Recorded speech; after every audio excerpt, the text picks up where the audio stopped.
Mesdames, messieurs, derrière le nom éclatant de Lou Doyon se cache une faille intime qui n'a jamais cessé de la hanter.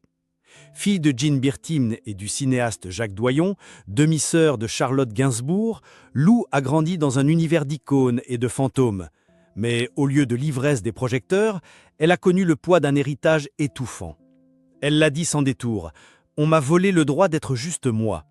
Depuis ses débuts, les médias l'ont réduite à un prénom célèbre, l'ont jugée comme un corps avant d'écouter sa voix.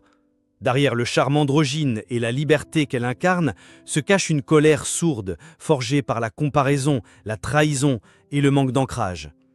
Lou Doyon, aujourd'hui, incarne le combat d'une femme qui n'a jamais vraiment pardonné aux figures, visibles ou invisibles, qui ont blessé son identité. Lou Doyon naît le 4 septembre 1982 à Neuilly-sur-Seine, dans un monde déjà saturé de mythes et de projecteurs. Sa mère, Jane Birkin, est une icône franco-britannique adorée du public, muse de Serge Gainsbourg, femme libre et fragile à la fois. Son père, Jacques Doyon, est un réalisateur respecté, exigeant, parfois absent. Elle grandit au croisement de deux univers, celui du cinéma d'auteur et celui de la chanson française, entourée d'artistes, d'écrivains, de photographes, mais aussi de ruptures et de silence. Demi-sœur de Charlotte Gainsbourg, fille chérie de Gainsbourg et de Lola Doyon, elle s'est toujours sentie partagée entre admiration et sentiment d'exil. Son enfance est marquée par le désordre affectif. Elle confie plus tard avoir manqué de stabilité, ballottée d'un appartement à l'autre, d'un décor de tournage à une chambre d'hôtel. Pourtant, très tôt, Lou affirme une personnalité singulière. Adolescente rebelle, elle se lance dans le mannequinat, imposant un style androgyne qui séduit Givenchy, H&M ou Vanessa Bruno. Elle refuse les clichés de la beauté standardisée, joue avec les codes, cultive une allure singulière qui la distingue. Au cinéma, son père l'introduit dans ses films, mais Lou élargit rapidement son horizon, travaillant avec Agnès Varda ou Michel Blanc. Ses rôles dans Carrément à l'Ouest, Embrasser qui vous voudrez ou Saint-Amour installent une présence atypique. Elle ne cherche pas à briller, mais à déranger, à troubler. La critique oscille entre fascination et incompréhension. En parallèle, sa passion la plus intime se révèle, la musique. En 2012, elle surprend tout le monde avec Place, un album folk en anglais salué par la critique. Sa voix grave, ses textes mélancoliques, ses accords dépouillés séduisent un public qui ne l'attendait pas là. Elle enchaîne avec Lay Low, Soliloquy, Look at Me Now, confirmant qu'elle est plus qu'un nom célèbre, une véritable autrice, compositrice, interprète. Contrairement à ses débuts dans le cinéma ou la mode, la musique lui appartient totalement. Elle en est l'architecte, la plume, l'âme. Sa carrière artistique devient le lieu de son affranchissement, l'espace où elle peut enfin être Lou, et non la fille ou la sœur de. Mais cette conquête s'accompagne de blessures, critiques injustes, comparaisons incessantes, accusations de népotisme. Son image publique reste celle d'une artiste à fleur de peau, farouchement indépendante, souvent incomprise. C'est dans ce contraste entre lignée légendaire et quête personnelle que se dessine le drame intime de Lou Doyon, une histoire où l'admiration du public se mêle à des plaies jamais refermées. Le drame intime de Lou Doyon commence là où l'admiration se brise contre la réalité. Derrière les flashs et les éloges polis, elle a grandi dans une maison où l'amour semblait toujours fragmenté. Elle l'a dit elle-même, « J'ai grandi dans un monde où l'amour était toujours en morceaux ». Cette confession résume un parcours marqué par le manque de cadre et par la sensation d'être toujours l'autre.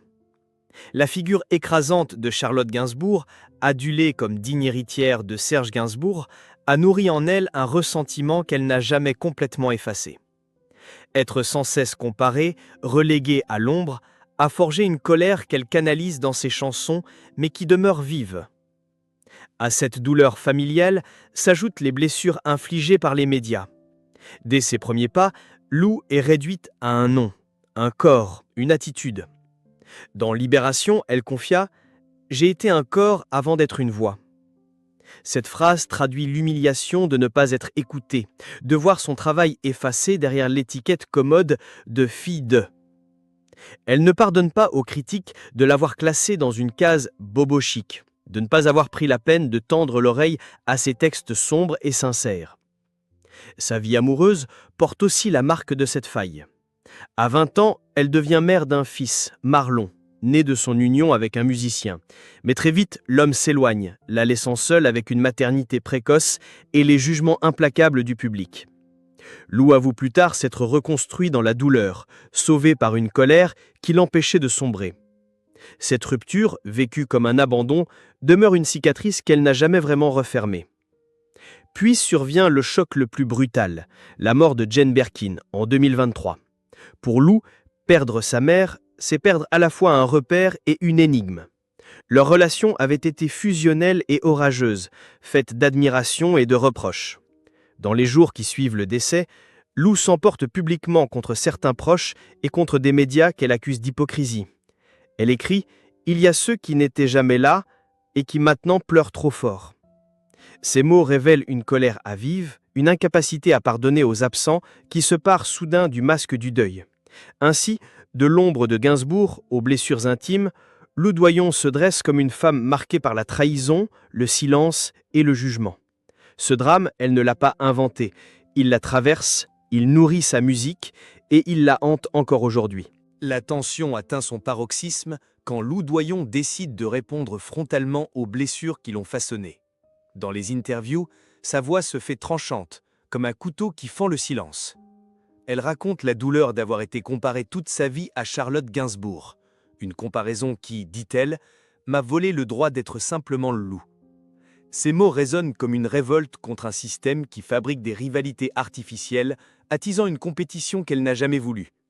Dans les colonnes de Télérama, elle se confie « J'étais toujours l'autre fille, celle qui n'était pas Gainsbourg ».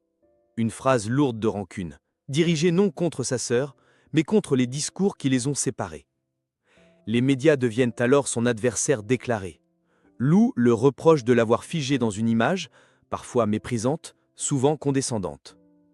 Le jour où elle publie Place, les critiques saluent l'album, mais persistent à le relier à son nom de famille, incapable de l'accueillir comme une artiste autonome. Elle lâche amère « J'ai attendu des excuses pendant toutes ces années », comme si le pardon n'était plus possible. Dans sa vie privée, la tension se cristallise autour de la maternité. Jeune mère abandonnée par le père de son fils, elle doit affronter seule les nuits blanches et la fragilité d'une jeunesse volée. Sa confession à Vanity Fair est glaçante. « Je me suis reconstruite seule, avec une colère qui m'a sauvée. » Ce cri témoigne de la violence de la rupture et de la solitude imposée. Puis vient l'onde de choc de 2023, la disparition de Jane Birkin. Dans l'intimité comme dans la sphère publique, Lou réagit avec une sincérité brutale. Elle reproche aux proches d'avoir brillé par leur absence avant de s'afficher aux obsèques, théâtraux dans leur douleur. Elle écrit « Mon fils a grandi sans son père à ses côtés, et moi j'ai grandi sans la stabilité de ma mère. » Par ces mots, elle lie son destin à celui de Marlon, une filiation marquée par l'absence et la lutte. Les années de silence n'ont pas apaisé la douleur. Lou continue de composer des chansons comme des lettres adressées aux fantômes de sa vie, son père distant, sa mère disparue, les critiques hostiles, les amours défaillants. Sa musique devient l'écho d'un procès intérieur, un réquisitoire qu'elle ne clora peut-être jamais. Le dénouement de l'histoire de Lou Doyon ne se joue pas dans un triomphe éclatant, mais dans des instants d'apaisement inattendus. Après des années d'amertume, elle choisit de déposer une part de sa colère dans la musique. Ses albums deviennent des refuges, où, au lieu de crier vengeance, elle murmure ses blessures. Les critiques finissent par reconnaître la sincérité de sa démarche. Cette reconnaissance n'efface pas les comparaisons, mais elle adoucit les angles. Avec le temps, la relation avec Charlotte Gainsbourg trouve un équilibre fragile. Lou confie que, malgré les ombres, elle partage une complicité que rien n'a pu briser. Les rivalités imposées par l'extérieur ne sont pas devenues des murs infranchissables. Elle avoue un jour, émue, « Après tout, il ne reste que la famille. » Ces mots, prononcés après la mort de Jane Birkin, sonnent comme une réconciliation discrète, non pas avec le passé, mais avec le présent. Même face au père de son fils, longtemps perçu comme une blessure ouverte, Lou adopte une forme de sérénité. Elle ne lui pardonne pas complètement, mais elle choisit de transformer la colère en force éducative, offrant à Marlon un horizon différent de celui qu'elle a connu. Ce choix ne gomme pas les rancunes, mais il esquisse une maturité nouvelle. Ainsi, Loudoyon ne pardonne pas vraiment. Elle apprivoise. Ses cicatrices demeurent, visibles dans ses textes, palpables dans sa voix. Mais le public découvre une femme capable de tendre la main malgré la douleur, de se réconcilier avec ses fantômes sans jamais les oublier.